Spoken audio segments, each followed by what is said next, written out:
Welcome, everybody, to episode 53. I checked, I think, of the Strip Poker Night at the Inventory podcast. I'm your host, spnanon. I want to have sex with Maya Gisborne. I want to put my penis inside of her. Lewd. nmasp, is there someone you would like to have sex with? I want to go have sex with my wife all the time. It's great. No, just good, good evening, everyone. Welcome to our, 50... She still won't come on the podcast. She comes in other ways. Welcome to the SPNatI podcast. It's great to be here. SPNatI cod piece. Yeah, there we go. I'm nmasp. I'm a former moderator, sometimes podcast host, frequent developer, responsible for a wide variety of characters, such as most recently Sucrose. And you can find me spamming lines all the time. And we also have our special guest for today. If you could go on and introduce yourself, talk about some of the characters you created, what you've worked on in the game, any fun facts, as you like. Hello, this is my Sin alias. You can just call me Alias. I am one of the writers on Lux from League of Legends. I am the artist for Yuna from Kindred Spirits on the Roof and Associated Ghost Friends. And I am both of those things on Takatoshi from 13 Sentinels. At present, I'm working on writing Barbara from Genshin Impact with the lovely model provided by Horse Killer. So you'll hopefully see her on testing sooner rather than later. And that's pretty much it. All right, so big welcome to our host, big returning welcome to our co-host. I think we're going to get right into it because we have a lot of testing characters. We've had something of an autumn boom, you could say. Characters are falling right into our laps. And there's some good and some bad in here. nmasp in particular, he may have some hot opinions. This podcast, I guess we'll see. I'm usually the one playing the bad cop in our little duo. But you never know. So for each of these characters, I think we're going to lead off with Alias. You can give your thoughts, right. And then we'll and then I'll chime in, and then nmasp, you can I'll finish it. Close out the segment. Just tear them down, make them humble, and then we'll move on to the next. All right. So let's talk about Petra. I am thinking that we should probably have an emblem of the fires character in this game, finally. A flame insignia. Very first one. The very first one. I can't believe we've waited so long for a Fire Emblem character. There's such a diverse range of options. Fire Emblem is so foreign to this game that she hasn't quite learned the language yet. My God. She's a foreigner. She's from, fantasy Ireland, except it's tropical. Yes, yeah. So Petra is from the archipelago of Brigid, which is a foreign nation, Fire Emblem Three Houses. Is that how you say it? I thought it was archipelago. Oh. Archipelago. Yes. But you didn't bring me on here to pronounce things correctly. Yes, I did. You should, if you want to be on the podcast, you should know how to talk. Right, so Petra. I know Nord, her writer and artist, my main account is Nord, has been working on this character for a while. So Petra, for those of you not in the know, in Fire Emblem Three Houses is, she is the princess of this nation called Brigid, which is a foreign nation in Three Houses. She's come to the mainland of Fodlan to train at the Officers Academy. She is known for her funny accent, which you can see on display in SPNatI. In SPNatI, in terms of art, I think Petra's art is pretty solid overall. She uses a kind of horse killer technique for body shading on the breasts and the crotch lines that you clearly see. And her hair, actually, I think it looks really good. That braid, I believe it was Callie who drew that in for Nord. Yeah, her iconic braid. I don't think she had that when she first dropped.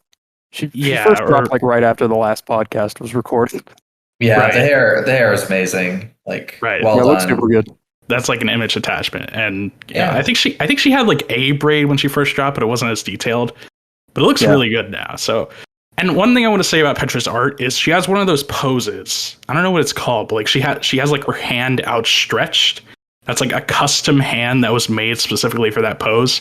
Yeah, she's passing you the blunt. Yeah, and that's actually really good because that pose in Fire Emblem Three Houses, every character has 3 canned poses that are just reused across every character in the game.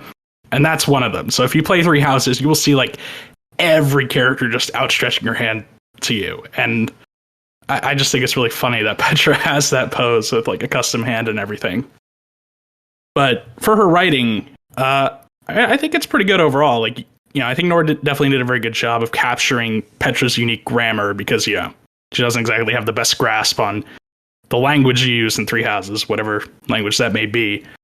And, you know, she talks about the things you would expect a Three Houses character to talk about. The only thing is, one thing I'd like to see more for Petra is just talking a little more about like her homeland and her role in Three Houses. This is something I think every Three Houses character could do a little more, but in particular for Petra, I just wasn't getting a lot of her in terms of like her home nation and like its alliance with this one nation in the continent Three Houses takes place in.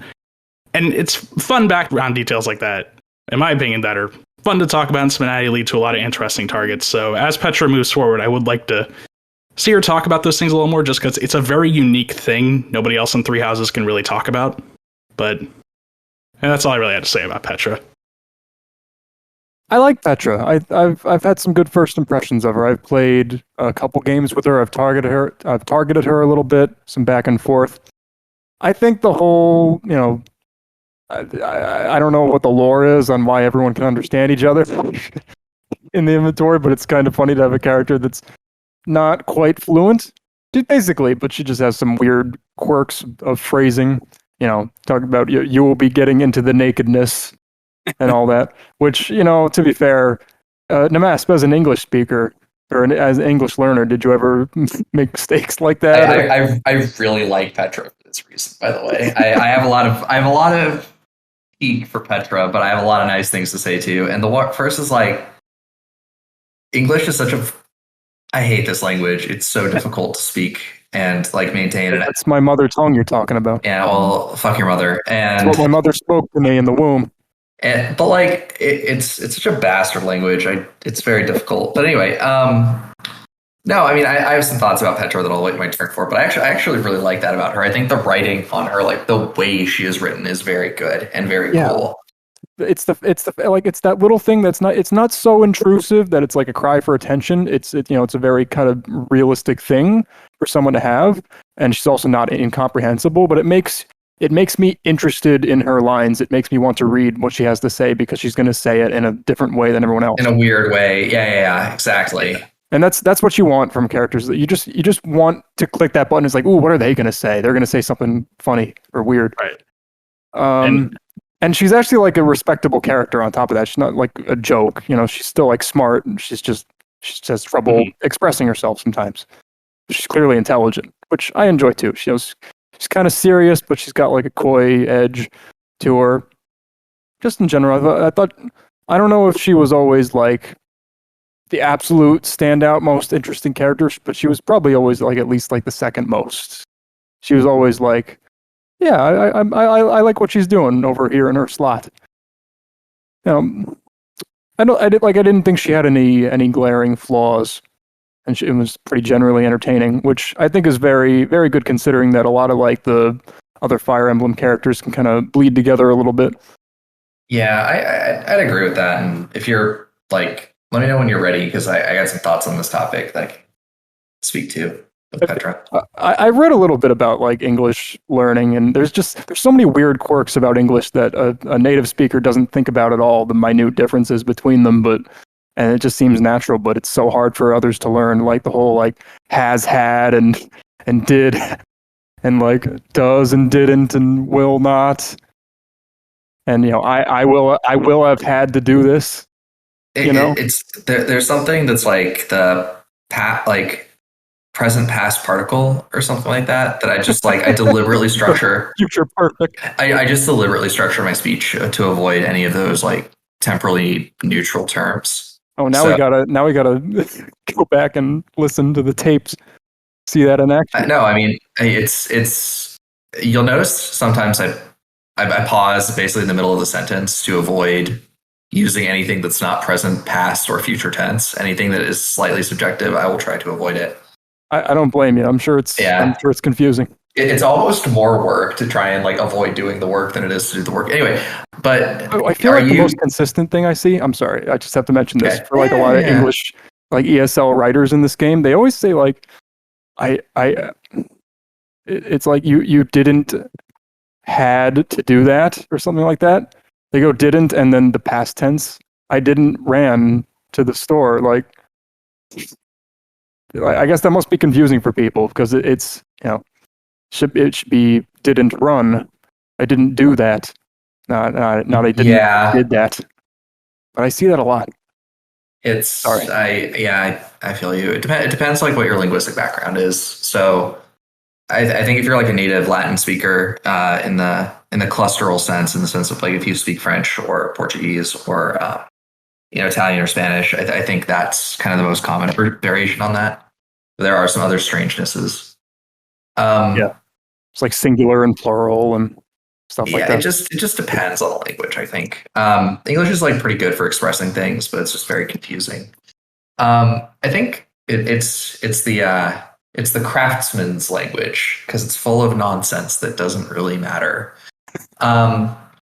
Petra, to me, I really like I find the weird cadence of her dialogue to be very endearing and really cool. I really like that about her. The content of what she says is not, it's not always as impressive as some other characters, but I really like the character as a whole. I do intend to target her soon.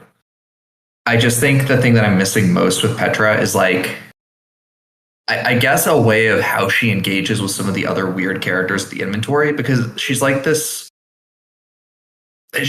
person who's like the most functional weirdo out of the group of weirdos in school. And I think that position, like that is a really interesting niche for her to explore, where like she could have like a very bizarre conversation with I don't know, like Amy or something like that, and it would just be completely like sensible for her to do that. But if she doesn't do it, it's hard. She comes across as like kind of a little flat in some places. I think the other thing that I really didn't care about her was that this is obviously not something that can be changed at this stage, but it's like I don't like the fact that she's just like kind of taking off the bottoms first. That to me is like yeah, that did seem a little weird. We always like it's kind of like there's usually a good reason for why that happens, and if you can't like articulate why, it's I don't know. I think it's like just she's a weirdo. It's cultural differences. I guess. I don't know. But like you could lean into that, right? You could be like, oh well, this is just what we do, and the archipelago, like of course you take the bottoms off first. That's the most important thing, right? Why would we you got to air out your crotch so you don't get all sweaty. It's true. But anyway. You don't want to like tilt your tits on a branch. Sure. Like something like that. I think like a better justification would be more interesting. But also I just want to see her like engage more with other characters. Like the problem with Fire Emblem characters on the whole is unless they have a very strong personality, but not strong in the sense of like, oh, this is really well done, but in the sense of like they are very aggressive and forward, like Lara Shell does this. I think Petra could stand to engage a little bit more with other people just to make sure that she can contextualize herself in the game. That's the only concern I have, because a lot of Fire Emblems are like, they're cute and they've got like one personality trait and then that's kind of all you go with it. I also think that like I saw something about like her like targeting Starfire. I think Starfire and Petra having a conversation would be like potentially the funniest fucking thing in this game, because it's like they just incomprehensible, but like moderate grasp of English, but like they grasp it in the wrong ways, so it just they don't talk well. I was gonna say, like, is that the way Fire Emblem characters are? Because they're one unit in a very big cast, so they kind of just have that one personality trait. Yeah, pretty much. I mean that's like why it makes it easy to like churn them out, though, right? Like they're not supposed to be nuanced, subtle portrayals of like a given character archetype. I will say they're a little more nuanced. Completely ignore them. They're a little more nuanced in Three Houses, just because that game is very long and has a lot of content. So I think there's definitely stuff to work with on Petra, just for engaging with other characters and kind of giving a better image of who she actually is. Nord wrote Petra and Leone, right? Like, I know he wrote Leone, but did he write Petra as well? Yes. Yes. I think my advice to Nord and Magma Grunt and a bunch of other characters. He's been on a roll. Magma Grunt's great. Like, I think Magma Grunt, we'll talk about her later, but I think with Magna Runt. Petra and Magna Runt, I think Petra and Leone are strong characters, and they're really great like efforts in terms of like the writing quality that's there. I think the biggest challenge I run into playing them is like they shine best when they're at a table with people who they don't know very well and can talk more about those people from the perspective of their worlds.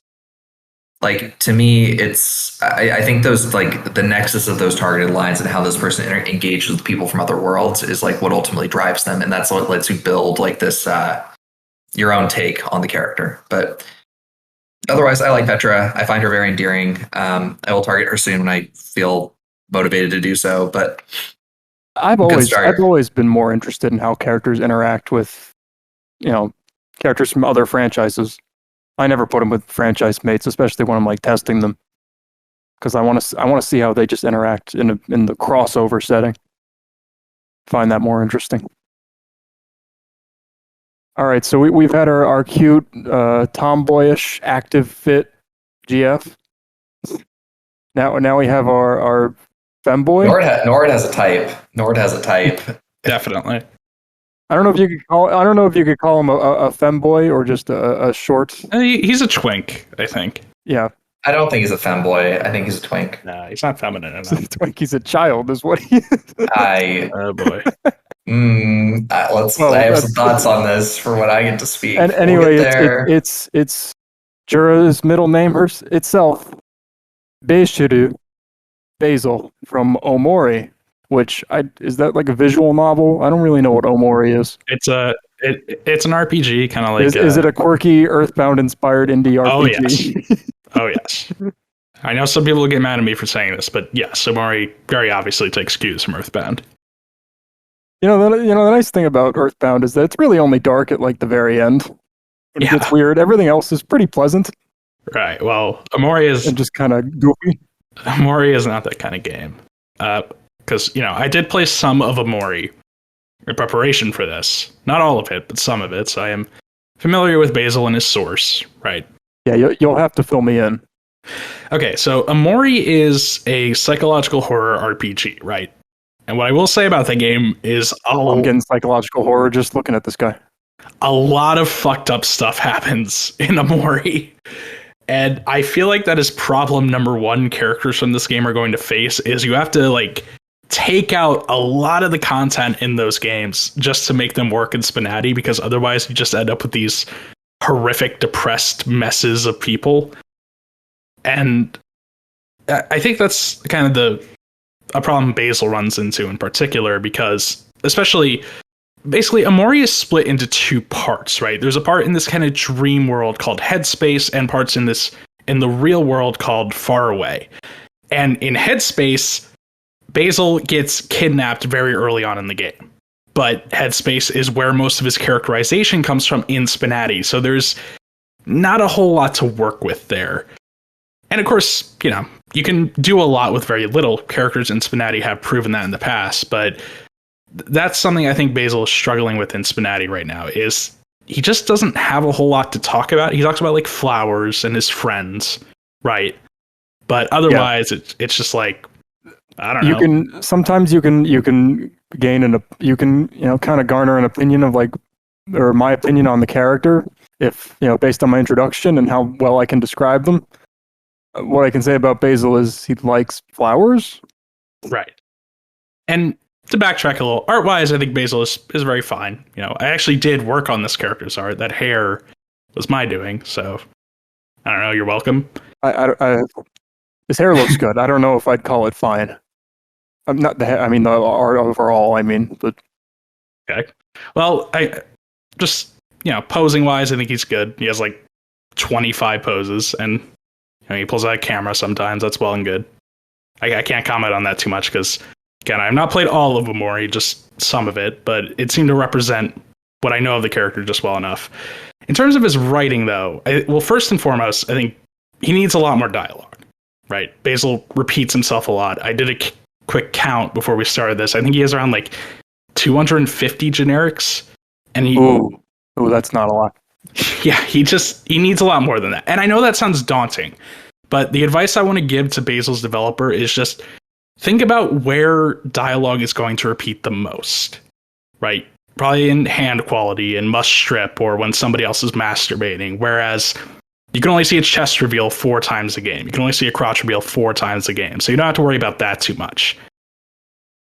And, another thing I've already talked about is Basil at the moment feels a little one note just because talks a lot about his flowers, talks a lot about his friends, but that's really it. And tying into that, Basil's stripping sequence dialogue, he talks about his friends. So it kind of really feels like it's more about his friends than it is about him. Yeah, it's like he has nothing to say for himself. Yeah, that struck me as odd in particular. Like and it was very formulaic. Like I knew exactly what he was going to say. He was going to compare one of his friends to a flower. Right.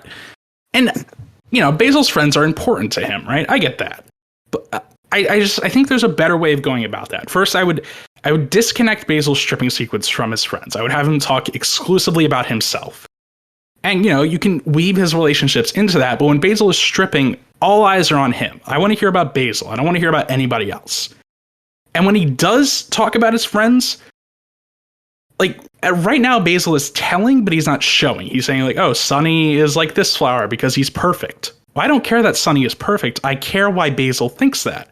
So relate to me a story. Have Basil tell me about something Sunny did for or to Basil that makes him think that way, You're telling me something about this character while making it interesting rather than just telling me something about this character. That's the important stuff about Basil, but I don't want to drag this on too long. So, SPNatI, if you have anything to say about him. Well, stripping is also a good time to, for the character to sexualize themselves. This is a sex game, and they should probably talk about their own sexuality, and they are showing off their own body, so it's Right. kind of naturally comes up. But that kind of leads into the point where, is this a character we should be sexualizing? Look, I've never been a pearl clutcher when it comes to this. I'm the guy who, did nothing to age up Ryuko.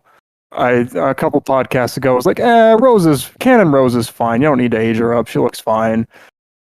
I don't think I ever raised the stink about Natsuki or Megumin or whatever. Maybe it's because he's a male character, but what about this model is 18? I think the emotional reaction I had is somewhat similar to yours. Where I'm like, oh, I understand why people are upset about Natsuki or something like that. And having looked at Basil, I'm like, is this? I really Natsuki and Megumin, they have long legs. They have hips. What male pubescent features does he have? His legs are skinny. His arms are skinny. His chest is skinny. He's short. He could have longer legs and be a little bit more twinkish. He has a small penis. He has no pubic hair. Oh, does he? What adult features does he have? I mean, at least Natsuki and Megumin made some efforts to look older. I don't see any effort to look older here, and I think that's especially noticeable with a male character. I'm sorry if you like twinks, but it's just it's a lot more reasonable for an 18-year-old girl to be really short and small than an 18-year-old guy. He should at least be kind of stockier or something. Yeah, I for being in my glass house, I don't throw too many stones, but I'm just a little bit this is a character who's going to be loved by very few people rather than liked by many, and I think there's some merits to that, but I'm also a little bit if this is the choice you're going to be making to pursue this, I do think it's worth coming on with a little bit of a stronger showing. I think and I think there's probably room in the game for someone like Basil. I also think that if Basil is going to be I am a little surprised that Basil didn't go the way of Caleb on this, and I don't know. Just I hope that over the course of on testing it, I do think that there should be changes to make him more mature, and it's also I think if this were a female character, people would be very, very much more concerned to make him appear more in line with the spirit to which the game is typically known. That's all. Yeah. his creator, Lonely Azalea, is very passionate about this character. I mean, Oh, for sure. Like, as soon as they joined, it was like it's Basil this, Basil that, million Basil emotes, Basil pictures. They clearly really like this character, but I don't know. It seems like the things they like about this character. Sorry, I'm pretty much speaking to them directly, but it's not. I don't know. It's like infantilizing him. You know, it's kind of weird. Yeah, It's about him like being very very small and immature, which is like Caleb's appeal, which is like so why is he getting a pass and Caleb's not? Yeah, I think that's the difficult part about adapting a character like this to this game, because part of Basil's appeal is that he's very small and Did cute. I say infantilize right? Is it Yeah. infantilize? I believe you said it. infantilize. Yeah. Okay. Yeah. That's basically what I'm saying is like I think there's like challenges here and there's like things to be succeeded, but I also think that it's like you can appeal to this niche without kind of breaking the base, as it were. And like in his dialogue, yeah, he didn't talk about himself a lot, and he had like really weird, I'm guessing, hints at the psychological horror aspects, where he like suddenly got all like nervous and like hold off the dark thoughts, Basil. And it's like, what the fuck is wrong with this kid? And it's like, okay, so it's like, what is that about? And he didn't talk about himself a lot. He talked about his friends, and it's like he didn't, and he didn't talk all that in all that mature of a manner. He was really embarrassed about sex and sexual matters, and he like told himself not to look. And it's just like there's nothing adult here.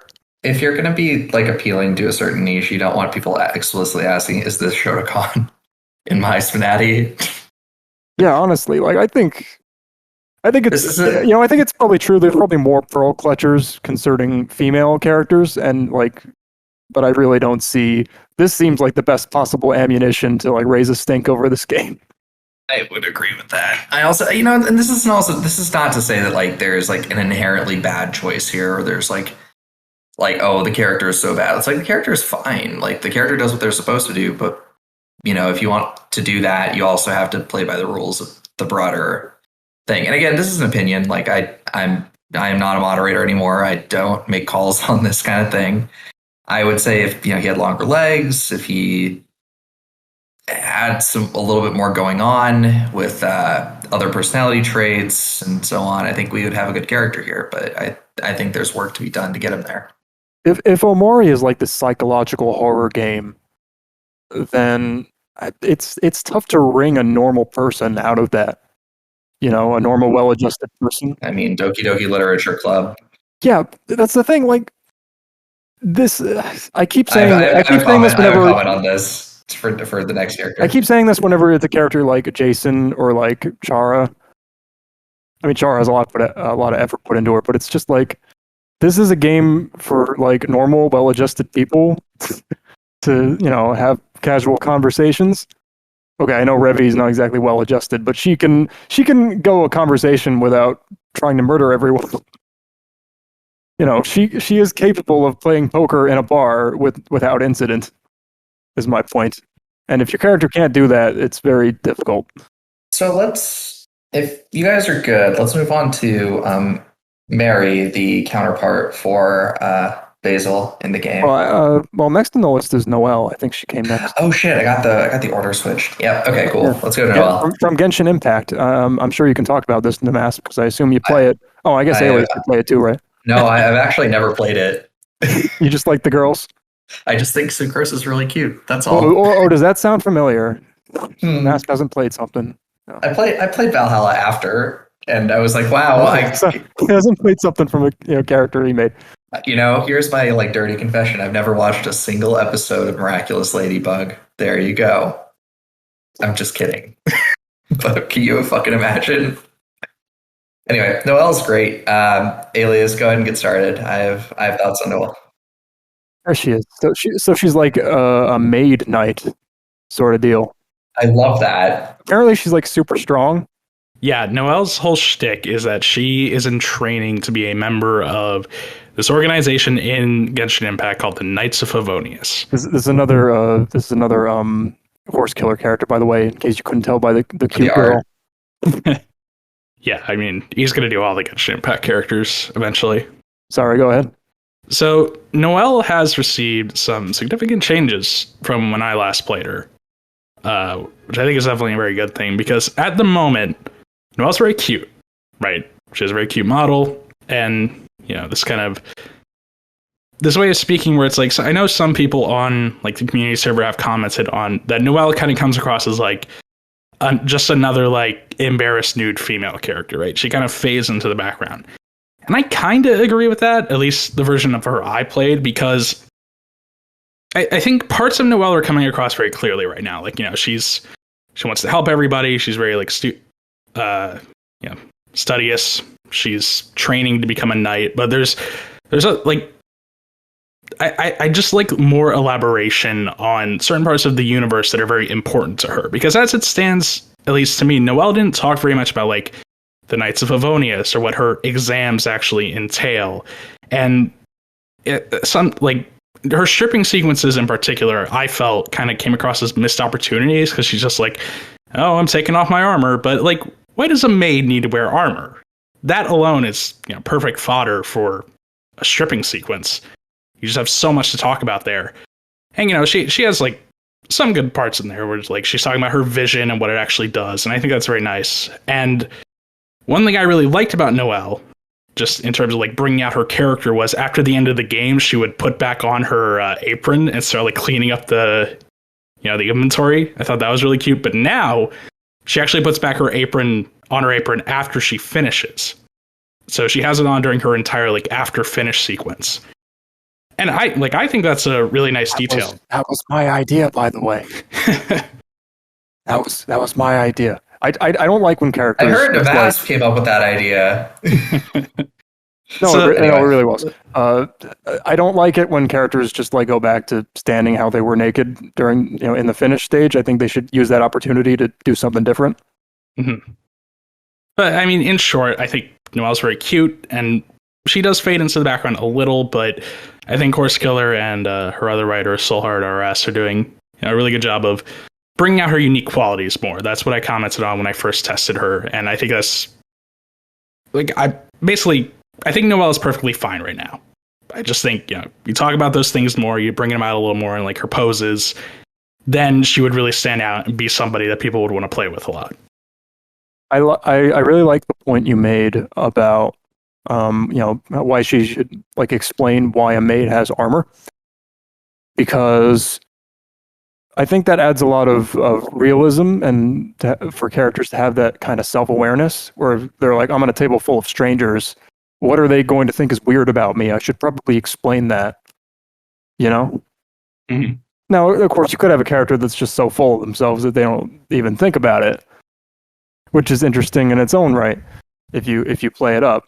But just acknowledging the attitudes and the weird stuff about your character by the character themselves can go a long way. And I agree with you. Obviously, the art, like, I feel like Horse Killer could just do art with his eyes closed at this point. He's just handing out models to everyone else.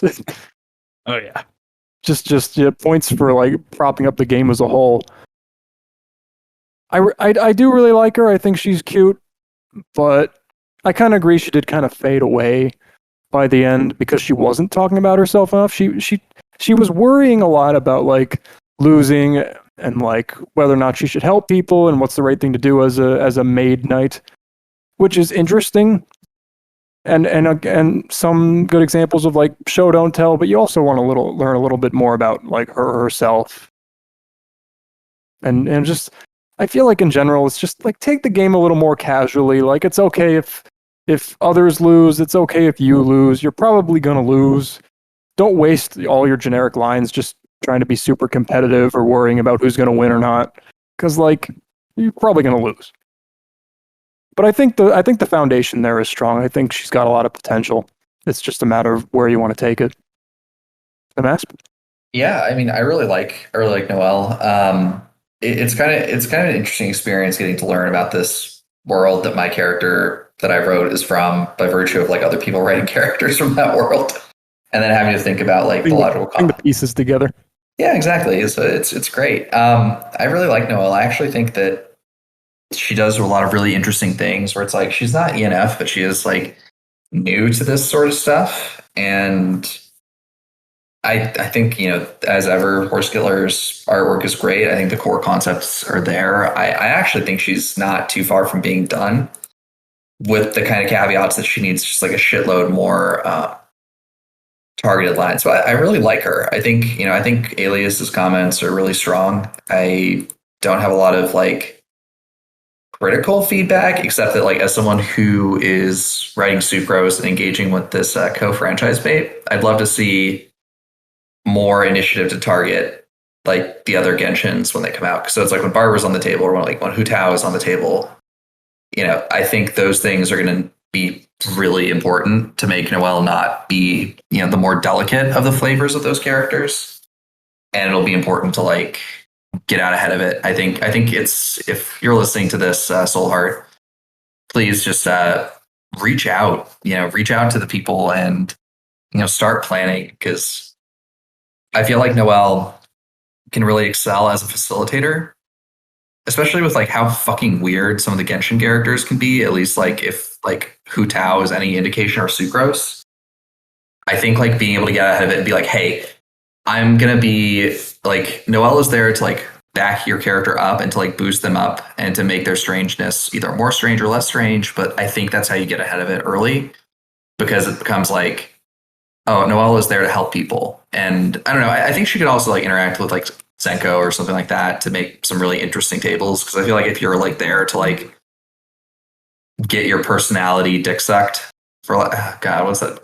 If you're there for like raw dog pampering, you're gonna probably want Senko and Noelle at the same table. And the fact they don't target each other is not quite what I would like to see personally. Maybe they can compete with each other to pamper you better. Oh my God, please, I will fucking die. Like, that's the dream. Please do this. Anyway, I'll suck his dick twice as hard. God, please. I'll play with his balls.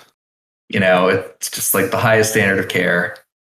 One thing I want to mention quickly, I feel like whenever a character kind of fades away at the end and, they feel like they're missing that X factor, I feel like that's just, you're not playing into the porn aspects hard enough, or either like fantasizing or doing some dirty talk. Like that's how Comey has staying power, because she launches into those fantasies, which makes you want to read it. I feel like something with kind of like Senko, something Noelle could do. I don't know if she's willing to do that, but just the whole like I am simultaneously pampering you, but I'm also like strong warrior GF. You can do something with that. I could lift you up and spin you around like a helicopter. Yeah, that's something I'd like to see Noelle play into a little more. It's like, are you that kind of man who wants to be pile driven? Like she's a small girl, but she's also like ridiculously strong, and that's not like. I think awkwardly RRing people is like its own niche. It's like, oh, I guess I can do this thing that's extremely extremely hot. Please, yeah. please. Yeah. If your character is awkward, just make it awkward. Don't be like confident about it. Just be like, oh, well, I could do this. Well, I guess we can do that. That could be something we do. You know what I mean? Like that would be really interesting. If just like, oh, you want to do, X, Y, and Z? Oh, I hadn't thought of that, but okay, I could try that. Something like that, right? Like that's awesome. That's what keeps them from fading away. God, that would be cool. There you go. Free real estate. I like Noelle. Speaking of fading away, spoilers. This is my own opinion. Speaking of never fading in the first place, again, my opinion. We have Mari. Is that her name? Mari? I think it's Mary. I don't know. It's Mary. The game doesn't have voice acting. I couldn't tell you. Why don't we have a pronunciation guide in the character editor? Oh my God, stop talking. Yeah, that would be nice, wouldn't it? It would be fucking nice, wouldn't it? The character that means we can no longer shorten Marinette to Mari or Mary, whatever. No, it's Mary. That's gonna be her name. It's like once Marinette's back from Omori. Basil's hot piano playing Amazon GF. She likes to tease and Yeah. I think she died at the very beginning of the game. Whoa. Question mark? Spoiler alert. Yeah. Is what I would say. Is that a spoiler? If it happens at the beginning of the game.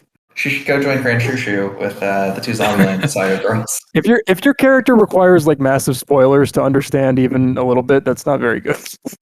Well, it's okay. Well, so yeah, Marie is dead in like the real world segments in Far Away, but you do like meet her and interact with her in like the dream world in Headspace. This is Far Away Vision's return to development, by the way. Yeah, that. Although he did help with Basil too. Yeah, Which so I feel like that's its own separate issue. Not like you got a lot of people to help him, which I understand, but I feel like you need to learn the ropes yourself. I don't know. That's a separate point. Whatever. Yeah. So this character definitely caught me by surprise because I thought Faraway Vision was like retired, but he just busted back onto the scene with this character. People just leave for like 6 months or a year and then they come back and it's all good. Yeah, I mean, so Marie, she's got a pretty nice model. I think I like the eyes. That's pretty much how they are in Amori, and posing I think it's fine. They all, to be honest, they all kind of blended together for me after a while. I don't know if that's just the quality of her being another schoolgirl, or maybe there could be some effort there to diversify them. But I think in terms of writing, right, there's parts of Marie I like, in particular that she has this kind of appeal of like a girl next door, almost like she's a very down to earth kind of character, like somebody I can know in real life, right? And I think that has its appeal. That she's just kind of like, she's friendly, she teases you a little, but she's not like super out there. She doesn't have any crazy gimmicks. She's just kind of a girl. But as a result of that, and perhaps as a result of the fact that you don't get a ton of solid characterization in Amori itself, Marie kind of faded, like even more so than Noelle. She kind of fades into the background because it just feels like she doesn't have a whole lot that's unique to say. Like, a lot of her lines kind of feel like the same, where it's like a like light teasing or just some neutral comments on the game. I think I only saw her comment like once on her boyfriend, this character named Hero from Amori. She has a boyfriend? Yeah, she has a boyfriend. She mentioned Hero once, but I didn't know who that was. Yeah, I know this has been like something I think Faraway Vision has talked about, at least in her character channel, how like she and Hero are like in an open relationship, so it's not weird that she's in SPNatI. Well, nmasp, you know all about that, don't you? Yes, from Marinette and Adrian, I do. But like, that's what I meant. I wasn't making a comment about your real relationship. I think the commentary between like Marinette and Adrian is like made fairly explicit fairly early. Like, but it's also only in the context of like when it comes up. I think by design, Adrian and Marinette don't really talk about each other if the other person's not at the table, because it just makes it less weird. Yeah, she does mention Hero a few times. I know she has. I am just control Fing through her dialogue at this point, but she does mention, like in a target with Finna, that he's her boyfriend. That especially, I think, is something that needs to be more clear in her actual dialogue, because that's an important part of this character, right? She has a boyfriend, but she's here, and it feels really weird that that's not talked about more. I completely missed that. That's not good. Yeah, but I swear I was reading her dialogue. I mean, overall, I think Marie's cute, but I think there's something that needs to be added here to kind of differentiate her and make her stand out a little more, because as it stands, she has a lot of lines, like over 2,000, but they just all kind of start to blend together. So, yeah. Vision, I love you. You've done a lot for this game, especially coding wise. I bear no ill will towards you, but I mean this very kindly. This is just Monika. Okay, well, I didn't want to say it, but this is just Monika. She does sound a lot like Monika. Like I read her dialogue. It's like, this sounds a lot like Monika. This just sounds like Monika's dialogue that you wrote. Like I'm not saying you're like a hack, but I think you just have a type and you have a style, and they're kind of similar characters, and they're in that they're like the perfect schoolgirl type who's like secretly kind of stressed, I think, and she just sounds a lot like Monika. And I was never particularly impressed by anything she said.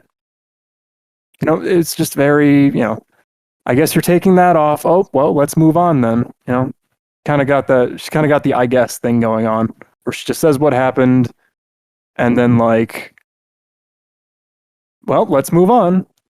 I guess that's a normal thing to say, but it's not particularly interesting. and I don't know what you can do with that, because apparently she just like right at the beginning of her own game. So no wonder no wonder it's hard to get specific personality traits out of her when apparently you had to age her up because she died in the first place. I don't know. Again, I don't know if this is true or not. Can you fill me in? I mean, I think dead girls get an exception. Like, look at Spooky QED. Anyway, but there's another hot dead chicks in your SPNatI podcast. Anyway, yeah, it's kind of weird how like. Never mind. I think Mary. Many characters are dead. Like, I think, yeah, right though. But anyway, I think.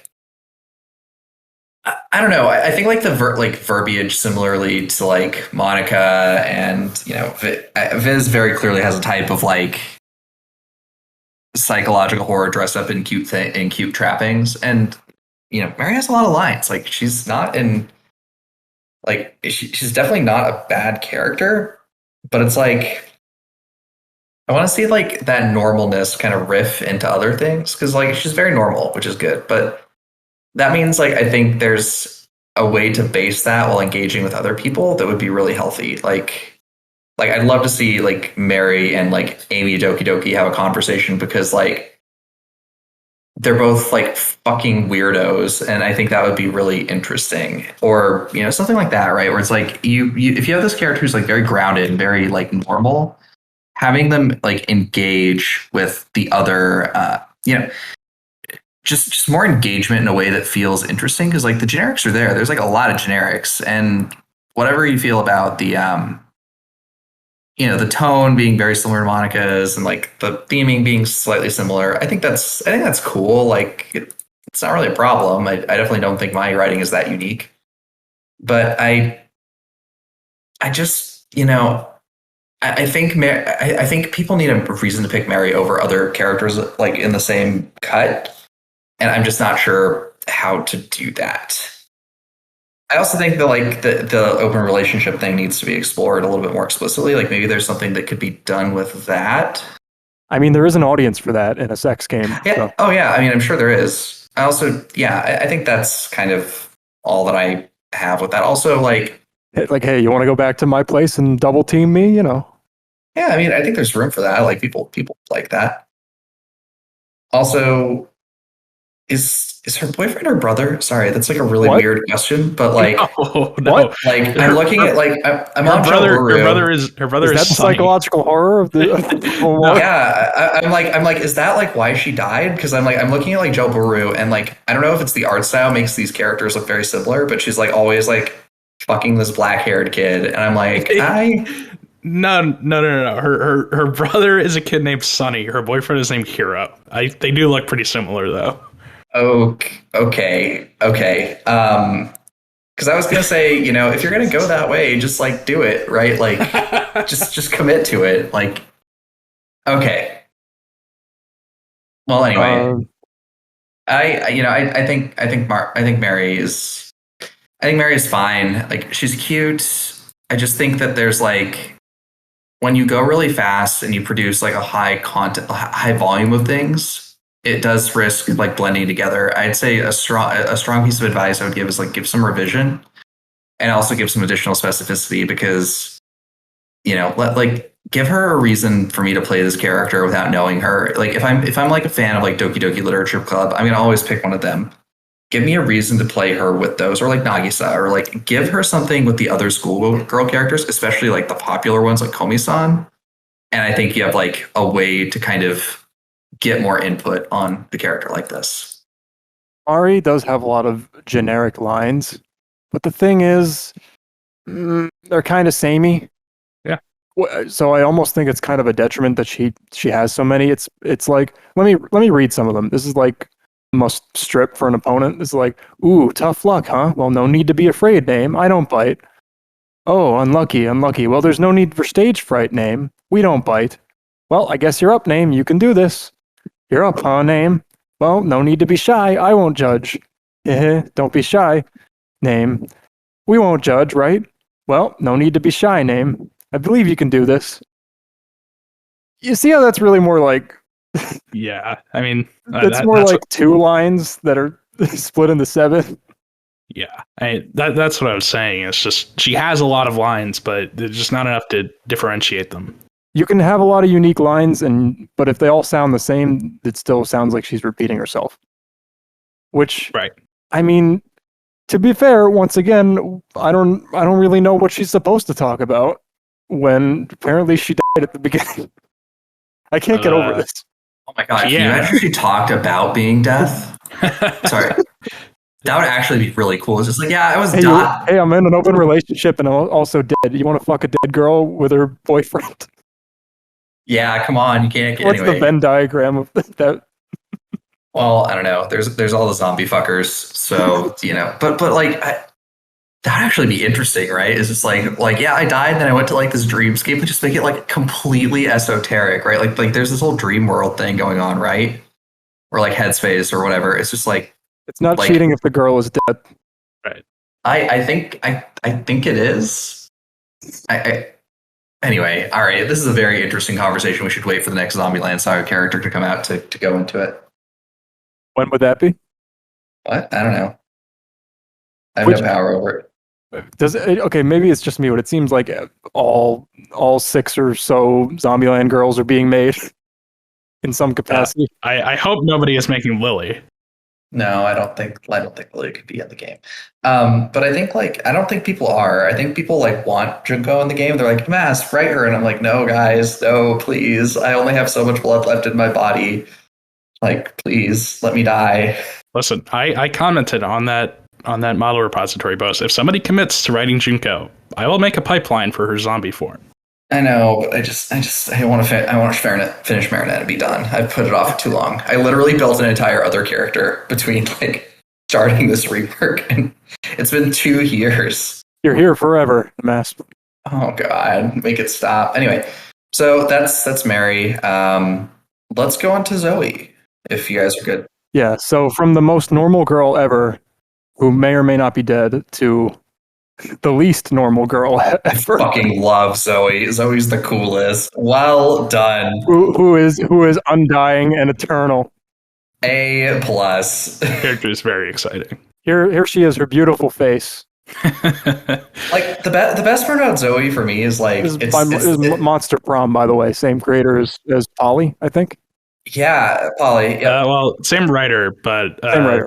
The artist on this one is Ninja Monkey 42, I believe. Same artist as Supernova. Yeah, Supernova. That was really cool. And as you can tell, he's improved. Yeah, I mean, Jesus Christ, man. It's Carvel, keep going, dude. Let me post her actual regular face. It's just bad. This is a really hard model to do, and yet it's good. It's really good, and the characters dialogue is really memey and stupid and unique. But I'm just a sucker for that. So it's Zoe. I like all the I like every character that ever makes it to SPNatI in different degrees. But Zoe is just so good. Zoe's great. I can't wait to target her. I just am not doing that yet because I'm lazy. This fucking model, man. I mean, shit's hard, yo. I don't even want to think about how long this took. I mean, and just every pose, there's some new kind of shit going on.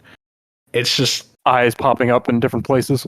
Yeah, I mean, it's crazy. And the eyes blush. The eyes, the other eyes blush when she blushes. That's some ace's attention to detail. I could not give a fuck about that if I were working on this model, but well done. Yeah, and I mean, obviously, there's some image attachments going on here. That does not make it any less impressive. For the uninitiated, this is an eldritch god abomination with a death cult so that has taken the form of a Tumblr fangirl. Yeah, so Yeah. Zoe was a formless, genderless eldritch deity called Zagord. But after she was released by a couple of idiots, she decided to take on the form of a high school girl named Zoe, and she's now obsessed with like fandom and pop culture and stuff. Every man's dream. And I would say her story is an allegory for a trans narrative, except it literally just is a trans narrative. So, because Monster Prom is a very like LGBT focused property, and am I supposed to take that to mean that like trans people are secretly like monster? well, everybody is a monster in that game. But I mean, the only complaint I have about Zoe's model, it's not less of a complaint, just more of a nitpick, is that you can kind of obviously tell that the sleeve that her tentacle arm is in was like drawn in, because it just doesn't really match up with the style of like her other sleeve, and that just stood out to me. But I mean, I wouldn't ask Ninja Monkey to redo literally all of her poses to fix that. It's just a minor thing that I could not unsee. But I mean, I think just dialogue-wise, I think Zoe's great. Obviously, she just needs more dialogue, but you can say that about most characters that come onto testing. And she's very memey and jokey.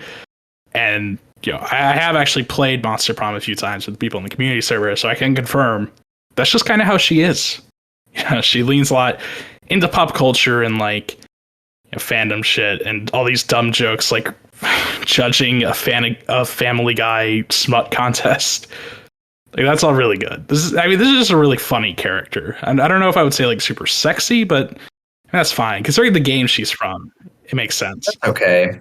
Yeah, I mean, that's okay. I mean, she could put those tentacles to use. Yeah. But the only thing I have to say about Zoe, that's really a complaint regarding her dialogue, is I wish she leaned into the trans thing more and talked a little more about like, because part of her struggle in Monster Prom is that Zoe is trying to get people to accept her new identity, right? Her cultists all still think of her as this eldritch deity, but she's trying to tell them, like, no, guys, this is how I live my life now. I'm a girl named Zoe. And I know Carble did this write-up in her channel where he said, he doesn't talk about it too much because the writers of Monster Prom don't want Zoe to just be defined by her transness. But to me, it just feels like a missed opportunity, because we have trans people in our community who developed for this game. And I think having our first explicitly trans character lean into that more would at least be, a nice gesture. But it's not like a super big thing. And that's just my opinion on the matter. But spnanon, what do you have to say about Zoe? That's very surprising to me, and I did not get that vibe from her in SPNatI. That she really wants people to accept her as Zoe. Yeah, because you see this angry pose, right, where she turns back into a fucking demon monster, and it's like it's making this hard to accept you as a cute, harmless girl. When you're just gonna launch into this shit again, right? But we did see, like, when we played Monster Prom in the community server, we did see at least like a couple of routes about Zoe struggling with the fact that she wants people to accept her as Zoe, not as an eldritch deity, which is obviously supposed to be kind of an allegory for the struggles that trans people face. Well, it's the thing is, like, okay, I had to react, with Maya and Jura and be like, what the fuck is this weird monster girl with a million eyes poking out of her head? And her first, she kind of took it well with Jura, who just like called her disgusting. I don't know, maybe it's because Maya was like pointing her gun at her, which maybe I could use like a slightly less aggressive pose, but I think it's fair. It's a fucking monster. And then she got all like pissed about it. It's like started like launching into like all caps text about how the mortals should fear her. And it's like, well, damn, do you want me to accept your new identity or not? You just kind of dropped the act really quickly. It kind of felt more like she was just like LARPing. I think the character is really interesting and well written. I think, like, as far as like the trans allegory goes, like I have no skin in this game. It would be interesting to hear from the perspective of someone who is trans in the community about like what they would want to see with it. I personally feel like very cautious about that, because for all of the interesting like physical features of Zoe, the tentacle arms, the eyes everywhere. It's like, I don't know, like she is still underneath all that frame, a conventionally attractive girl, right? And I feel like there's like no way for me to articulate this in a way that like is completely safe from critique, and that's okay. I'm not trying to be perfect, but it's just, I don't know. It feels weird. It's like you're kind of damned if you do, damned if you don't, right? It's like, oh, well, why is the first trans rep got all these like grotesquerie around them versus like, okay, well, why is the trans girl still underneath all that still conventionally attractive? Like, there's not really, I feel like threading that discourse is very challenging, especially just given that the game does not support, gender ambiguity. You can't have they them pronouns. You can't, you can't have a female penis as it were, right? Like that's just not the way the game is set up, and I think there's room for that to be improved. I certainly do, but I also think that it's like enjoying Zoe as Zoe is kind of the point, right? Like I think the narrative of like you can accept someone as trans just for who they are, but it's like I just think you don't need to quite. I guess what I'm saying is like not everything needs to be about people's struggles. I think especially in this game, like I think there's room for that, like absolutely. But I think the narrative here should just be like whoever this person used to be, the person that they are today here at this game is just there to be sexy and have fun, right? Like they're funny, they're sexy, they're here to have fun. Any of the kind of like darker baggage is maybe out of place. I mean, like okay, you can look at characters like I guess Monika or Streaming Chan or whatever and be like, oh well, people do like that and people engage with it, but it's not really the core conceit.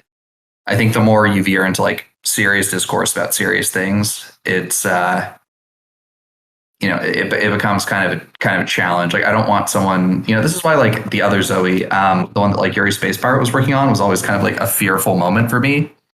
Because I'm like, oh boy, I don't really want a character here, spending, 60 lines talking about like left wing or right wing discourse, right? Like it would be like saying, I think that character was like she's going to call you problematic, that type.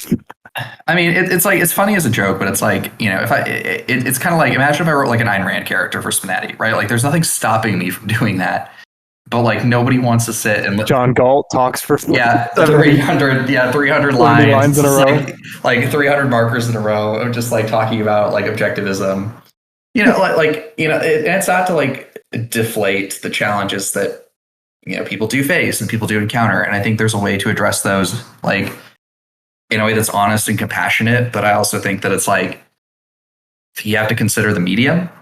And I think SPNatI has the potential to be great art, but I also think that it's like there are ways to be actionable about say, for instance, the challenge of trans people. But I'm not sure the strip poker night, the inventory, and Zoe are like the high watermark on how to do that.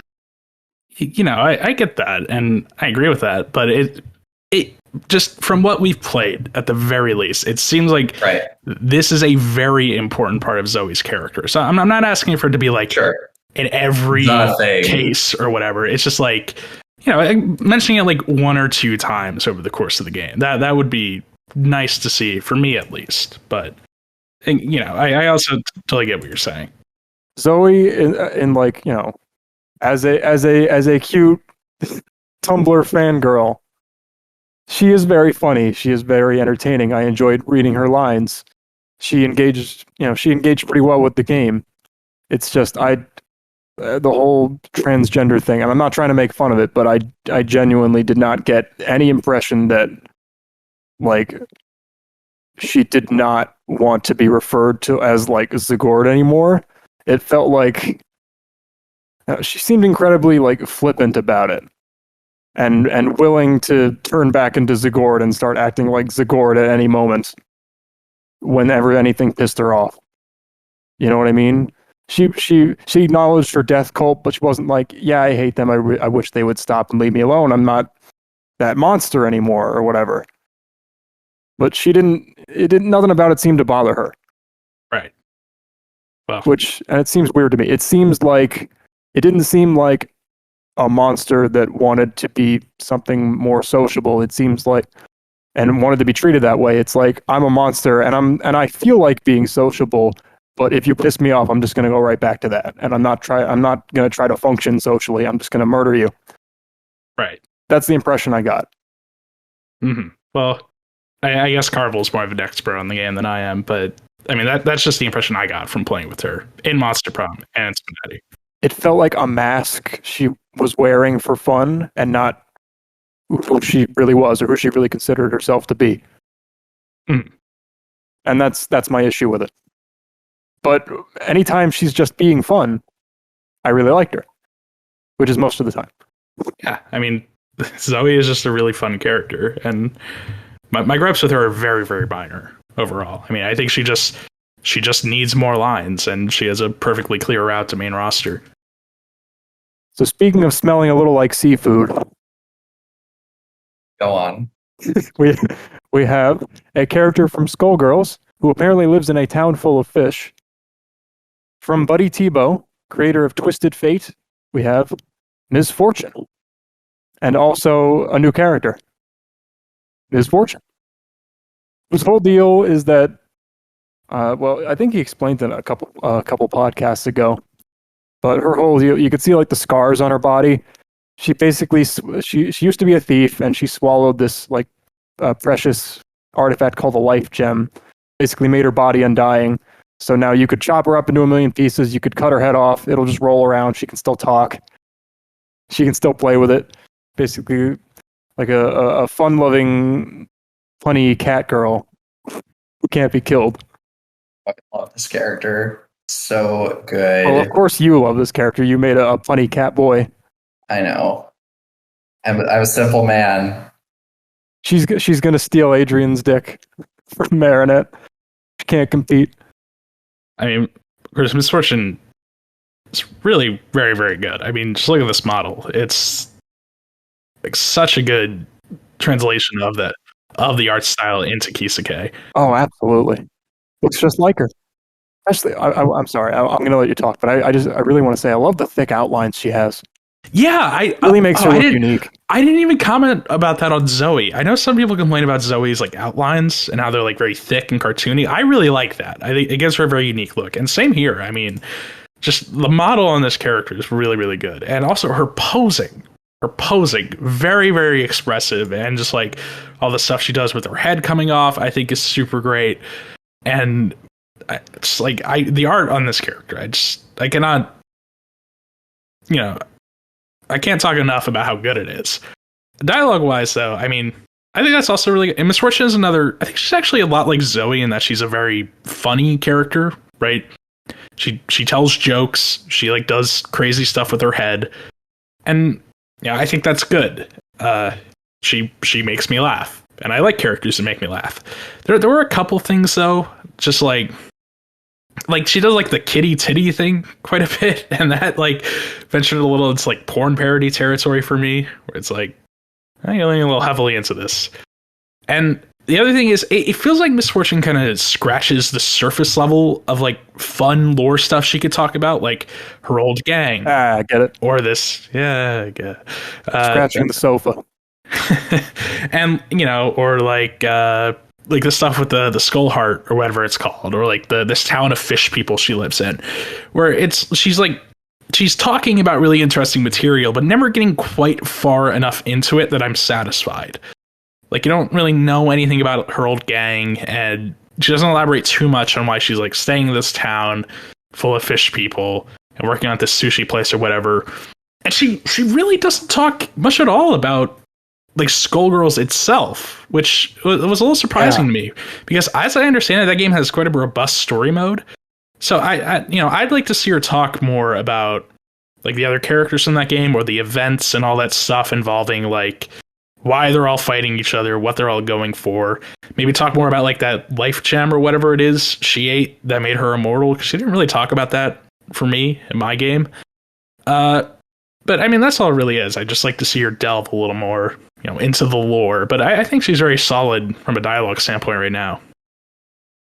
Miss Fortune's a good example of like, she's got the tone down, she's got like the fun-loving puns down. She's got like the kind of the attitude and the diction, and then the general personality is solid.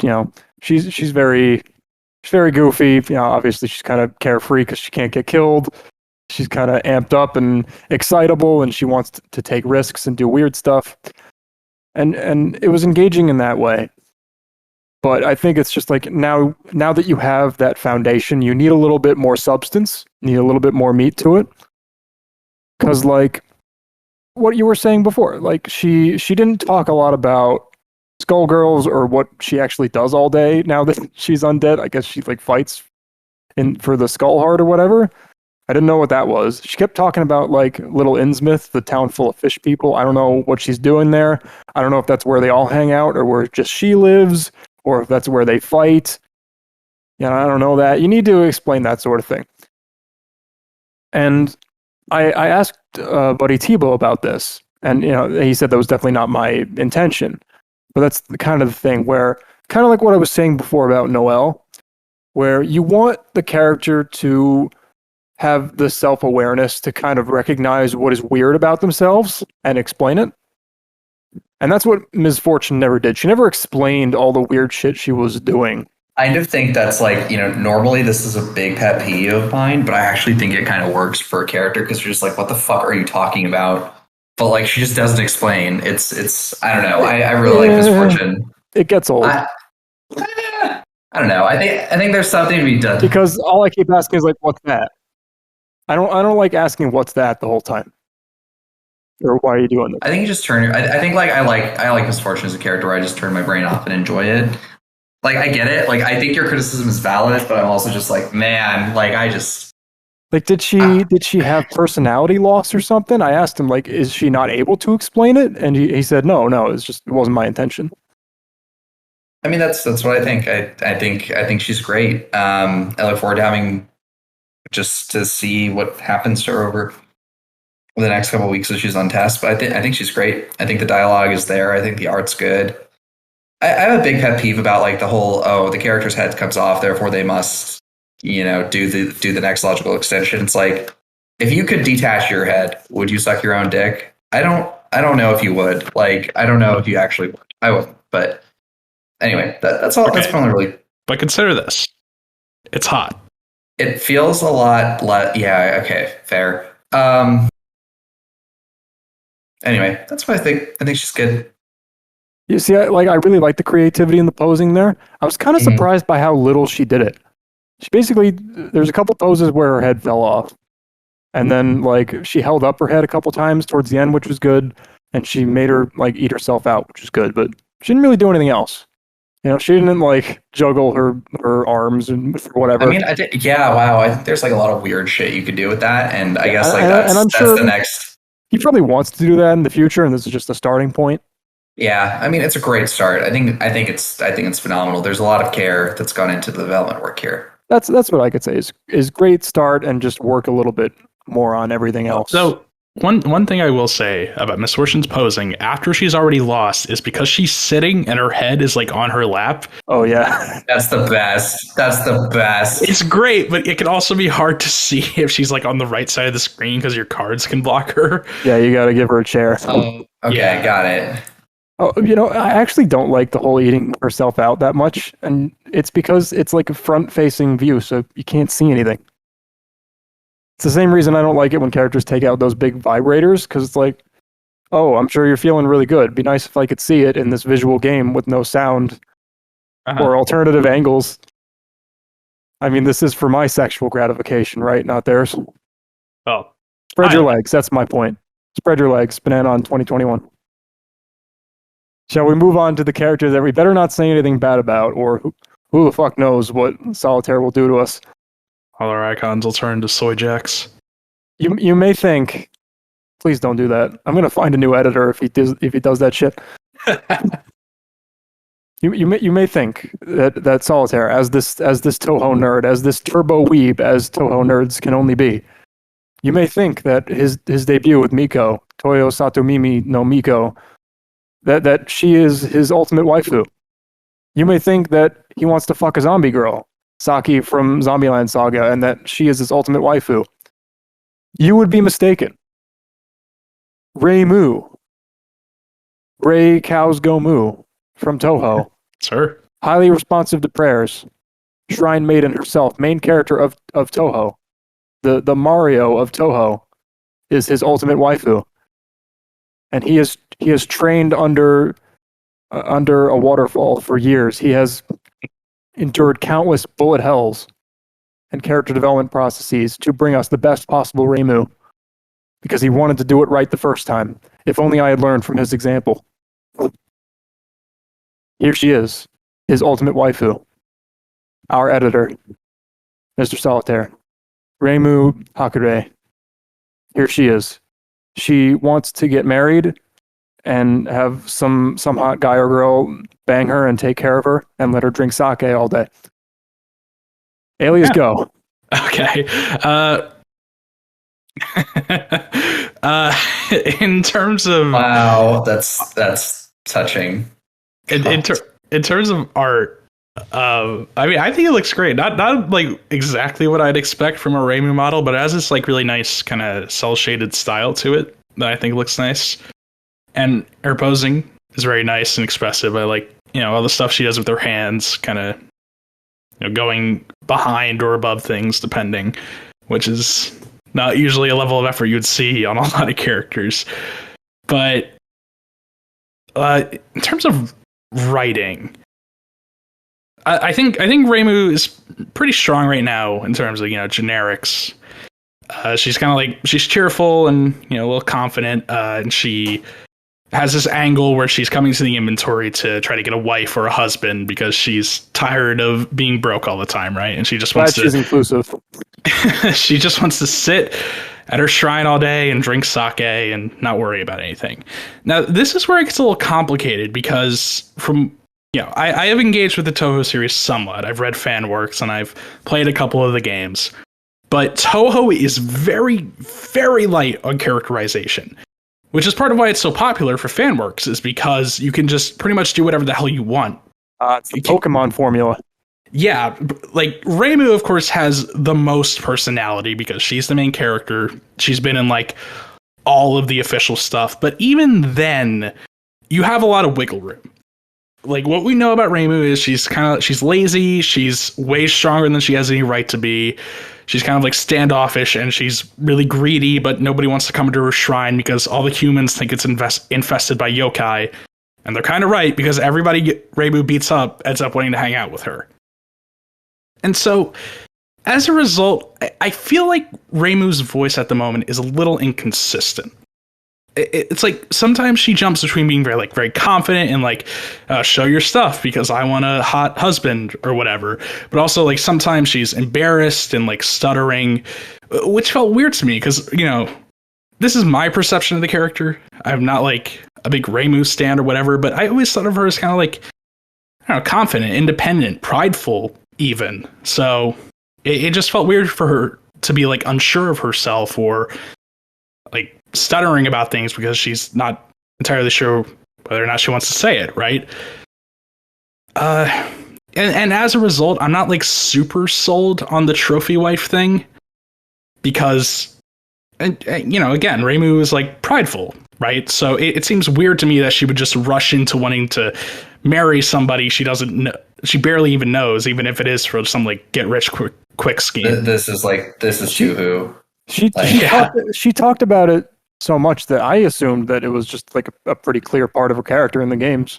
Yeah, I mean, well, Reimu has always been like, she's money grubbing, right? She's greedy. That's like a big joke in one of the official manga, I believe, is that she's just like obsessed with get rich quick schemes because she's so poor.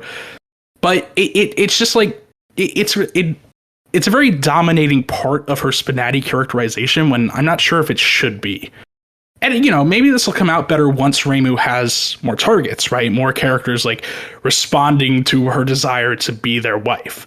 And you could do something funny with it, maybe, where somebody says like, okay, yeah, sure, let's get married after this. And then Reimu realizes like, wait, I don't want to actually do this. This would fucking suck. I was just desperate. You know what that reminds me of? Maya has a prompt that's like, does anyone want to join our crew? Does anyone want to be a pirate who could die any day? Flying a fucking little craft throughout space, having to blow up robots and shit. She doesn't really expect anyone to say yes. Right.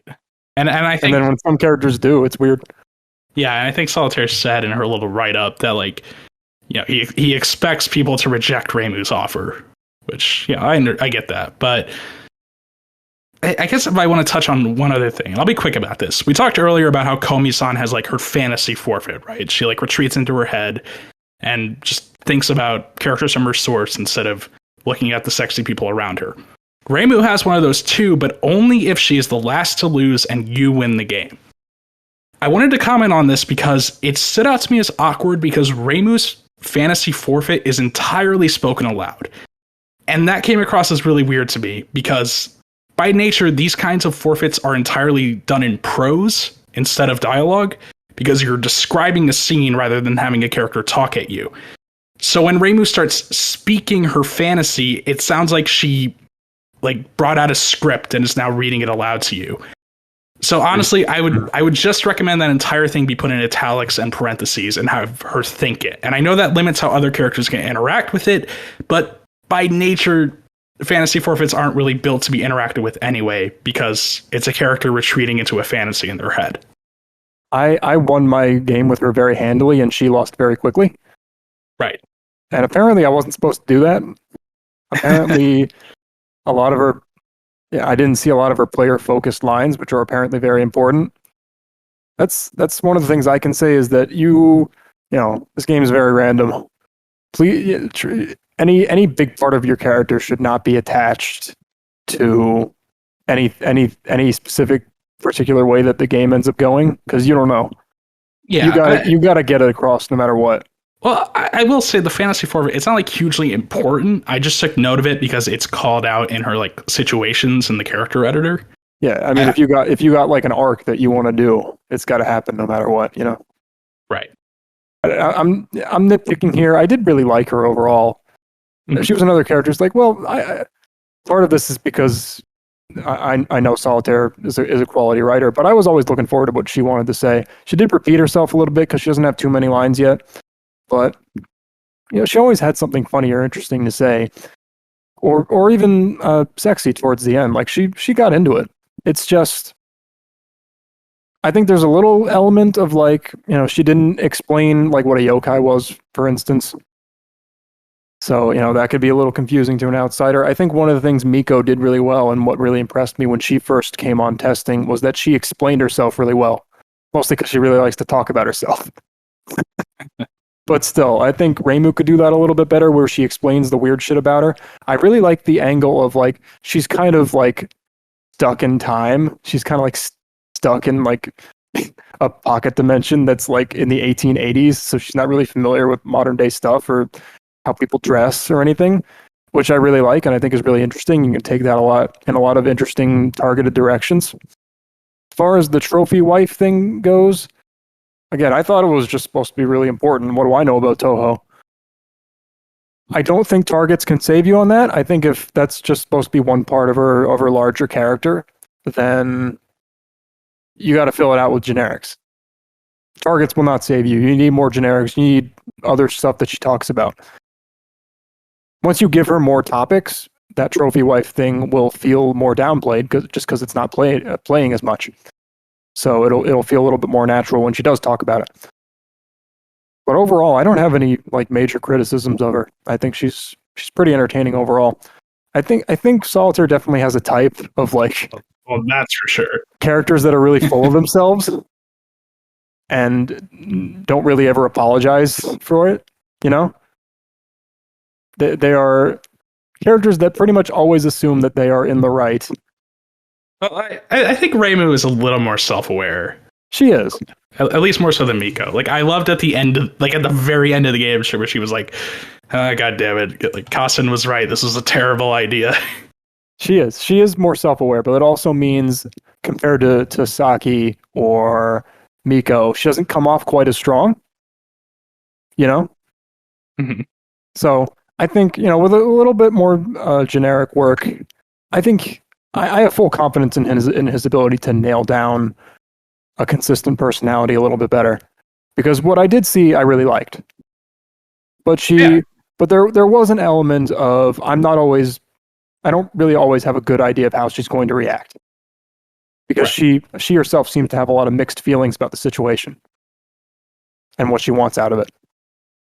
Like even me, the player, she kind of went back and forth and like what she felt about me. I mean, I honestly was like waiting to get a word in there, but Was I talking you know, too much? no, I think you guys covered a lot of good stuff. I guess like my TLDR is like, good job, A plus. I think the custom pubes were very funny to me. I'm like, of course you would, Solitaire. Why wouldn't you? This is your wife. It wasn't good enough for him. I understand. I understand. I mean, the Kisake boobs are not good enough. It's like, this is your waifu. Of course, you have to do it. Most defaults are not good enough. I think she might be my favorite Solitaire character because, like, even though she leans into like the Solitaire archetypes of like Saki and Miko, she's just very sweet. Honestly, like she's just really like she's really cute and she's really sweet and she's like kind of like a little lazy and dumb, but like she means well and she shows up where it matters. And I don't know. I think this is really like the sign of like I'm glad this is Solitaire's third character because he's put together the lessons from everything else he got and here we are. Those are endearing personality traits. So I want to see more. Yeah, I really like her. Like I think she's great. I'd love to see more of it. That's all. You know, I don't really have anything more complex than that. It's just good stuff. I feel like I said a lot, but I do really like Reimu, and I'm really excited to see where she goes from here and to start targeting her with my characters. I liked her enough to make a Kornheiser, and Solitaire, I'm going to ask that you include it in the video. All right. Oh yeah. The other thing, I'm trying to start some conversations with her with like Maya and stuff, and like one of the things about Gensokyo is that I know it's because it just likes cute girls, but there's basically no men anywhere. Right. I think there's like 3 men in the entire Toho franchise. I'm surprised that she wasn't a little bit more uncomfortable or unfamiliar around men. She didn't seem to treat them overly differently, which is kind of surprising because when's the last time she saw a man? It's weird. I think there are like unnamed minor male characters. It's just like all of the important characters are. I think they can see Earth from Gensokyo. They can see Earth from Gensokyo though. Yeah, and like Reimu interacts with like the human village, where I assume there are a good number of men, so she probably interacts with them at the very least. I guess Toho doesn't spend too much time there. Yeah. I don't know. The most I know about everything I know about Toho, I know from the AVGN Toho videos. There's just some really good videos where they just edited it to make it sound like he was talking about. Most of the clips come from Silver Surfer because it's about how he's dying constantly and there's shit all over the screen. Yeah. And he pronounces it Reimu. Reimu. Marza. Toho. Oh, God. Anyway, overall, A+, 100 out of 100. Flawless character. Yeah, great stuff. Billion, yep. Please don't. Please, Sali-sama. Yamate. All right. Sasuga, Solitaire. That covers the new testing editions. Right. For this but we do for this segment, but we do have there's a couple new characters past this point, but we're going to talk about them next time. We also have some returning characters. So you want to finish off the podcast with those 3? Yeah, let's do it. Let's give them about 5-6 minutes each, unless we kind of go on a tangent. I do have to leave in a short period of time. All right. But yeah, I think we can. So there are some characters. Go ahead, Namask. You can introduce them.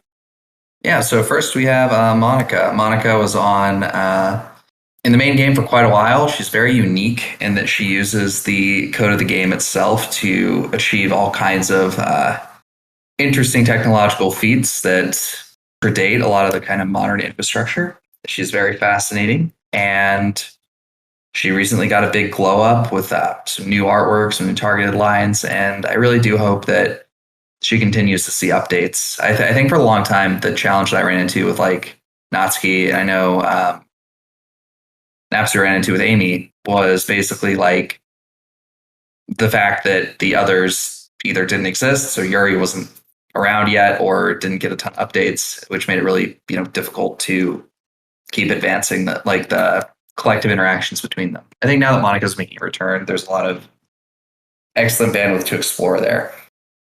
This is so ironic that she's on testing and regular players can't find her. I know it's very fucking. It's like 'cause she was the first one. She was the first Doki. She was the first one, and now people are like, why are there only 4 Dokis? Where, who's this Amy? Why isn't there Monika? I like how people are like more mad about Amy now than they were like when she came out. Because it's like, why is Amy here? Where's Monika?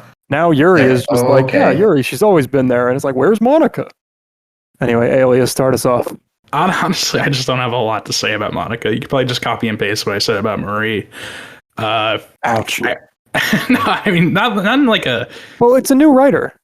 It's like 2 new writers. The problem is, I don't know what's new. I didn't really play with Monika a lot, and I am not familiar with Doki Doki Literature Club beyond, like, the memes and stuff.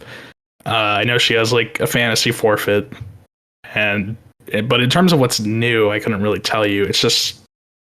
I mean, she has a lot of dialogue that's, like, kind of teasing, and she also kind of shares that down to earth feeling.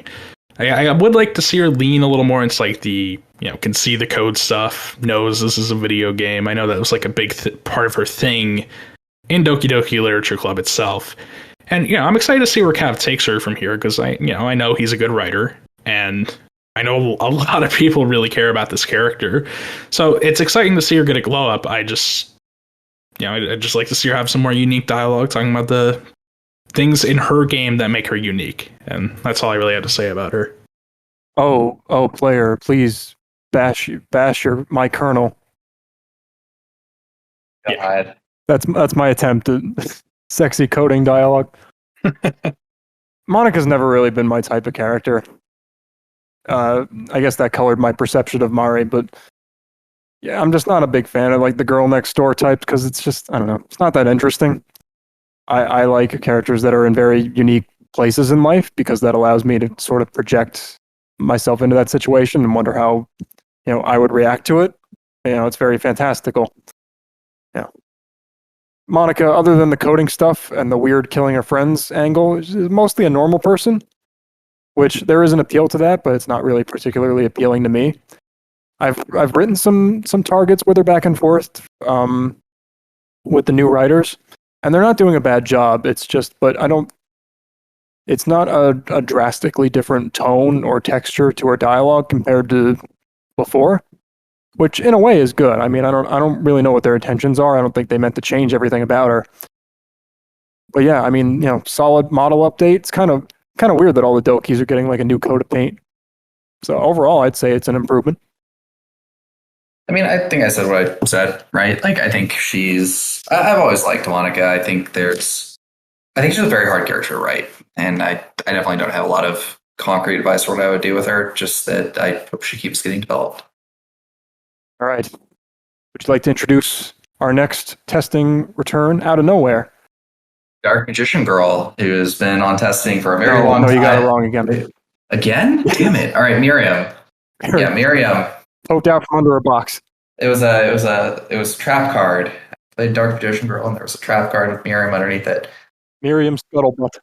Myriam Scuttlebutt is like an aspiring journalist for the Ace Attorney series, continuing the ever-present trend of the literally who's we get from, in lieu of... We'll get Maya one of these days. Yeah, I just find it to be amazing. Last name is Scuttlebutt. Yeah. Can we talk about that? Yeah, well, I mean, it's like rumor mongering, right? And she's like, that's kind of what she does. I think the biggest issue I have with her is mostly like, she's just a little too unlikable. I think she gets more apologetic in her later stages. I'd like to see more of that and bring it in earlier. And the model could be a little bit more cute. I have some fan art that I actually liked of Myriam that I'll post in the channel, but that's it. I think like the fact that she's like endured as long as she is like a good sign that, her writer will finish her. I do think that there's a little bit of some upgrades that could happen, but I don't know. I think she's like, the effort is there. We just need to, pull her into the final curve of the race. I actually like Myriam quite a bit. I think she's pretty funny, and she's mean, but I think there's a market for characters like that, and she is like that in Dual Destinies, the game she's from. And what I find interesting about Myriam and what makes her ironically a good fit for SPNatI, in my opinion, is that she shows up for like one case in one game, and she's not even very important in that case. But because Ace Attorney character, She wearing fucking binder clips in her hair. oh yeah, because Ace Attorney characters are so distinctive and they have such clear personalities from the get go. She has that personality for SPNatI, but you also have room to be original about it. Insert what you want, and you'll have that whole Ace Attorney world to lean back on if you want. Like just a funny little detail to include or some like extra lore to throw in there. Dialogue wise, I think she's really good and funny, has a distinct personality. But the only thing is, I'd like to see her posing switch up a little more once she takes off the box, because it seems like every pose she's just like covering her face, and that makes them all feel really samey. I know that's in character, but that's just something I'd like to see improved. I think posing her under the box so much has kind of limited your creativity with the box off, because she still stands very stiffly and like kind of symmetrical. Despite that, she's not moving around too much. Like in this art that you posted, she's on her knees. She's off balance. She's kind of dynamic. She's leaning back. It's interesting. Here she's kind of standing like stock still. You want a little bit more dynamism going on. I simultaneously agree with both of you, and that I like her dialogue. It's got a lot of personality. Posing could be better, but again, I think she is a little bit too mean. She can be a little bit too unlikable. I don't know if she has any moments of like vulnerability, or if there's something she's kind of. Yeah, part of like Myriam's character in that game, from what I remember, is that she does really want to be friends with a certain group of characters in that case, but she just has a really hard time expressing it. So that's something you could lean into a little more. Like, yeah, she wants to befriend the people she's playing with. She just doesn't know how. Yeah, she can do some stuff with her shyness. Most interesting about her to me is the similarity she bears to or the resemblance she bears to a character in Van Drift, who's their naughty little lowly nurse, who like sneaks around and like takes pictures of people to like gossip about them. She's like 11 years old, and she has like a bunch of stuffed animals and like a little frog puppet. She basically just tries to like get dirt on all the other characters because she doesn't know how to socialize. Mm-hmm. And Myriam's really small too, so it especially reminds me of her. And of course, my characters bring that up. Yeah, so that, once again, returning from exile is Dark Magician Girl.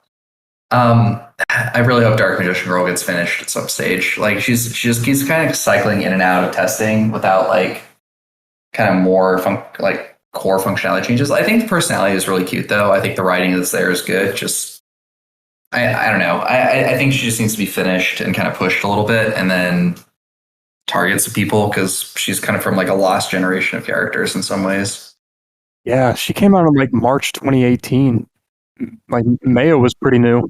She's gotten close to being finished a few times. It would just be nice if she was, right? Like that's all I really got. She's cute. Like the writing is good. I think she could have a lot of fans just if she crossed that finish line. Bunch of old people just coming back out of the woodwork. Yeah. So, does Dark Magician Girl have a personality in canon? I don't really know anything about Yu-Gi-Oh. No, she's happy and does magic. That's okay. Oh,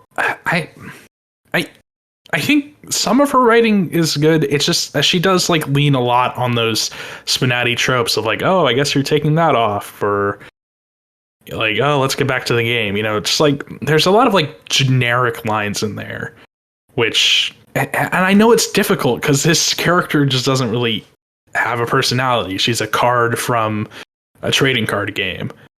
But I guess I'd just like to see, her writer invest a little more in trying to come up with some unique aspects of this character. And, I think it's cute when she talks about stuff from the card game. It gives her kind of that same meta angle that Chaz has, which is always fun. And I think her model's all right. The hair could use some custom detailing, I think. It's just a lot of her poses are really stiff. And, she's like standing up like perfectly straight in a lot of them. But I mean, I like the clothes quite a bit. I think those were pretty good even way back when. Yeah, I mean, that's all I really got to say. I mean, I think she's all right. She just needs a little more spice. She's got a lot of signs of age. Mhm. I especially agree with the hair. I mean, Yu-Gi-Oh characters and their hair. Everyone knows. Even from this GIF I posted, you can tell like she's got a pretty unique hair shape, and to see it reduced to like isekai defaults is kind of a waste. Yeah. I mean, I think the thing is, like, I think the technology exists now to make the model good, right? Like, yeah. And she's already seen some improvements. Like, her head was shrunken. I believe her hat was remade because before it like didn't move with the head. oof. I think her return is fairly recent, so all we can do is kind of speculate on where he wants to take her. But I know he's improving the model. Yeah, and good on him. I'm excited to see where she goes. I'm glad he's back. You always hate to see people go, especially before they finish the character. hey, yeah, and I'm optimistic for this character. I'm excited to see where she goes. Yeah, so hopefully we can talk a little bit more about her in future episodes. But we are approaching the 2-hour mark. Probably a little bit less with some editing. Okay. But that concludes testing, at least. Next time we'll visit whoever else comes on test, as well as the 5 main roster characters. Actually, Alias, do you want to talk about Takatoshi because you're on, and then we'll. That's what I was going to say. We have a few minutes left. Yeah. So Yeah. would you like to talk about Takatoshi from 13 Sentinels and his debut on the main roster? Yeah, I mean, I can be brief. Just in short, Takatoshi is a character who's very important to me because, in my eyes, he is the prime example of a well-done bisexual character in media. And that's a strong opening statement. Let's keep going with this. Right. It's just like Takatoshi is a character who he has this whole story arc about falling in love with another guy and not understanding those feelings, being from a different time when they weren't accepted. But also he's a soldier boy. He's proud and strong. He's insecure and doesn't have a very good grasp on his emotions, but he's damn sure that he's going to defend his country and the people he loves from whatever threatens them. And I just love that this character is allowed to have this love story that is treated as seriously as the other characters in his game, but he also has like so much more to him than that. I could go on and on, but in the sake of time, I'm just, very happy with the reception I've gotten for Takatoshi. I've hoped that his time on testing has done him well in terms of improvements, and I'm just really happy to have gotten him on the main roster. I hope to keep working on him in the future, and yeah. I'm always happy to see more mecha representation. I think mechas are pretty cool. And it gives Maya something to talk about that's not just, so you're from Earth, huh? Yeah, I like Takatoshi. I wrote a lot of good lines to him from Adrian, which I think people enjoyed. So good work. Cards on the table. If he doesn't make an ass of himself, maybe Maya could be a little bit into him. I don't know. He's a mech pilot. We'll see what happens. He's earnest. He's I assume competent. Yeah, pretty competent. So she wouldn't. But just he's a little dumb, but he's also. He puts his mind to it, gets stuff done. That's a little bit like the Vandrade main character that she kind of has some affection for too. So, and he pilots a mech, so you never know. Oh, well, I guess we'll see what happens. Thoughts for targets. But thanks for having me on. I've had fun talking about these characters. Yes. Do you want to? Do either of you want to make any final comments, or plugs or anything? No, just happy Halloween, everyone. Yeah, happy Halloween. Yuna's Halloween costume will be coming soon. Very excited about that. And I've got really, really cool stuff in the works for all the characters I'm working on. Of course, Barbara. And there's super cool stuff coming for Lux and Takatoshi that I can't talk about quite yet. But oh, nice. Oh, Lux is getting updates. Hooray. It's probably going to be Halloween by the time this episode comes out. Well, yeah, there's some stuff for Halloween, some not for it, and some of it will probably be out by the time this comes out. But I'm just really excited to share it with y'all, and I think this is a really good time to be working on this game. Absolutely, lots of new characters, lots of good new characters. Mm-hmm. Yeah, so happy Halloween. Probably will be. All right, see you guys good. All right, good to talk to everyone. See you soon. Peace. Smoke weed every day.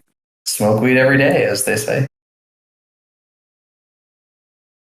And you know what? It's not hard to find Reimu gifts on Tenor, I can tell you that. Yeah, she's got approximately 3 million fucking pieces of fan art.